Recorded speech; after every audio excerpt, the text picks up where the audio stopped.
Hey guys, welcome back to the channel. In today's video, we're talking about Black Clover Mobile. Now, this one is finally getting its soft launch in Canada. We launched in KR and JP about 2 months ago. I couldn't keep up with it. I couldn't do the translating. It was doing my head in. So I've been hanging for an English release, and this is it. So we got, it's actually on the 17th. So today is the 16th for me, which is still the 15th for most people. So coming out sort of, within the next 2 days, we can anticipate. I'll leave a link to this Twitter post. You can jump into the Discord for it, and you can also sign up for it, but it should be anyone can play. If you need a VPN, I'll let you guys know, but in general, if you want to play on it, you can. We'll go through a Q&A about it in a minute, but I've been curious to see this because I have wanted to play it. I loved the beta last year in October, but apparently from what I heard, what I spoke to Seaton, what I saw from Nagato's channel, the KR/JP experience was pretty horrible, and that's basically the reason for the delay. We were expecting the game to launch globally really close to the KR and JP versions, but it sort of kept getting delayed, and we didn't know what was going on. But it's basically, I think they accepted internally that the experience for players was pretty poor on those versions, so they've tried to remedy that before they went into a global release, because let's face it, with all gotchas, your first week is pretty much the deciding factor of your game, and if it's crap at the start when people jump in, you're pretty much going to lose most of your player base, is the way it normally goes. So let's jump in, let's read a letter from them over here on Twitter, but once again, I'll update you guys when it actually does drop the actual time. I haven't seen an exact time yet, but I'll let you guys know. If I do see one, I'll put it in the pinned comment as well.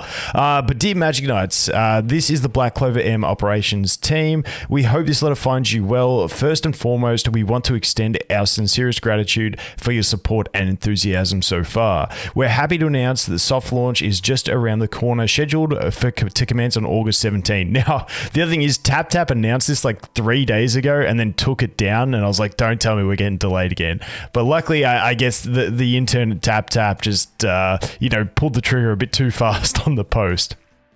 During the soft launch, we will gather Magic Knight's feedback and experiences to better optimize the game. If the soft launch version is well received, we plan to go global as soon as possible. So that's the thing. With the soft launch, I see a lot of people saying, like, what's the point in a soft launch when you've already got KR and JP versions ready to go? I still think the soft launch, considering it's like a different server from what you can join at global, is a fine idea. Like I said, that first impression is everything. And if it's still crap and like the Western audience doesn't receive it well, because often the JP and KR communities will receive things differently to what the global does. So I still think it's a good idea, but hopefully full global not too far away. Currently, we were working closely with the game developers to ensure the global version delivers the best possible experience. We hear your concerns and understand the importance of optimizing the game for all players. We rest assured that your voices are heard and we take your feedback seriously. We will implement critical adjustments during the soft launch to enhance gameplay. First, we will reduce the early level difficulty and make sure that Magic Knights can enjoy a smoother experience. This one, I definitely did notice it when I played the little bit that I played on KR and JP. Is like once you got into, I think it was like once you got into the, I can't even remember where it was, but there was like, I remembered feeling a significant power spike where it was like, okay, I'm just autoing through everything. And it was like, dude, I can't clear this. And then you just had to do a bunch of upgrading. Like, it wasn't like the biggest brick wall you've ever seen in the game. You just had to upgrade some stuff, level some characters. But I was still at that stage where I didn't really want to fully invest in anything. But you really hit that brick wall. But let's jump into the next bit. Additionally, we understand the need to strike a balance between challenge and enjoyment. To this end, we will introduce grinding reduction system through the 3 times consumption. 3 times production mechanism, 3 times consumption, 3 times production mechanism. We closely discussed this function with the developer, and this new feature was just applied to the JPKR versions in the last update. The grinding reduction system means you will spend less time on repetitive tasks while receiving more rewards, allowing you time to enjoy the diverse content within the game. Now, this is what I saw when I watched Nagato's video, and also when I spoke to Seaton. They both basically said the same thing. Like, they left the game on grinding 24/7 and just could not get gear that was useful. Like, it was just horrible for them. So I'm hoping this is definitely a better system.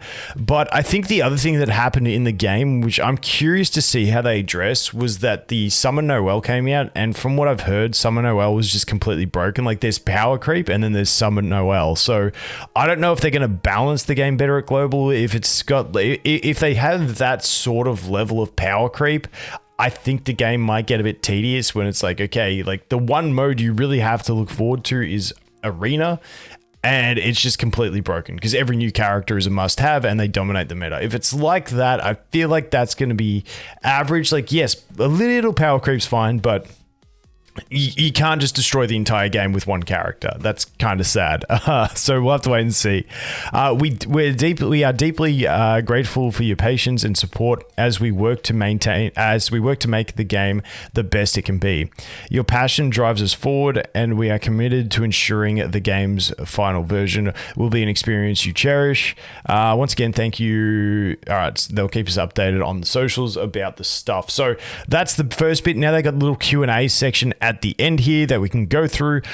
Question 1, will the Canada soft launch account be reset as a new account after the global release? All progress on the Canadian soft launch will be kept if the players bind their account to a third-party platform such as Google, Apple, or Facebook.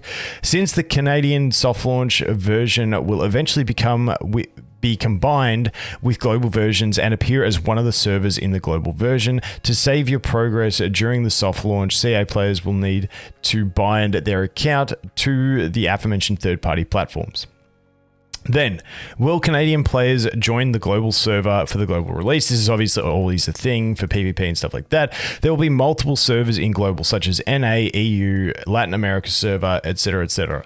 As mentioned, the Canadian soft launch version will be merged with the global version as one of the servers. Among those present after the global release, all different global servers will be in sync in terms of content, but players in different servers will not be able to interact with those on another. So basically what they're saying is that server will just always be a server, and if new players come into that server, then yes, they will have an advantage to you because they've been playing on that server, but you can always just come in and play on the NA server. Which is probably where I'll play because it doesn't look like there's anything like an Oceanic server. So NA it is. Let's go. All right, let's jump into the next one. When will global version be released? We understand the eager anticipation for the global release date. We plan to have the soft launch on August 17, 2023. And during the soft launch, we will gather Magic Knight's feedback and experiences to better optimize the game. If the soft launch version is well received, we plan to launch global as soon as possible. We will keep you updated on the latest information about the global release after the soft launch.